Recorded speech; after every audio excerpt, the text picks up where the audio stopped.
નમસ્કાર મિત્રો, હું અંજના ગોસ્વામી મધર્સ ડેની આપ સૌને દિલથી શુભેચ્છાઓ પાઠવું છું.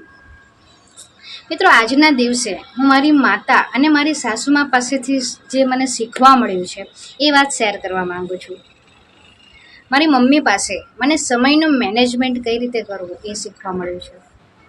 આખા દિવસની દિનચર્યાનું જો આપણે વ્યવસ્થિત રીતે ટાઈમ ટેબલ બનાવીએ તો આપણને આપણા માટે ચોક્કસ સમય મળી જ રહે છે એવું તેમનું માનવું છે.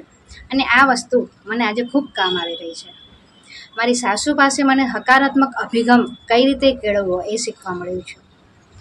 જે વસ્તુને આપણને ઈચ્છા હોય અથવા જે વસ્તુ આપણને જોઈતી હોય છે એના માટે હંમેશા આપણે સારું જ બોલવું અને સારું જ વિચારવું. એ થશે જ, થઈ રહ્યું છે એવું વિચારવું, એવી તેમની નીતિ હોય છે. અને એ વસ્તુ પણ મને આજે ખૂબ કામ આવી રહી છે. આજના દિવસે તેમના ચરણોમાં વંદન કરીને તે બંનેનું સ્વાસ્થ્ય હંમેશા સારું રહે એવી હું દિલથી પ્રાર્થના કરું છું. આભાર.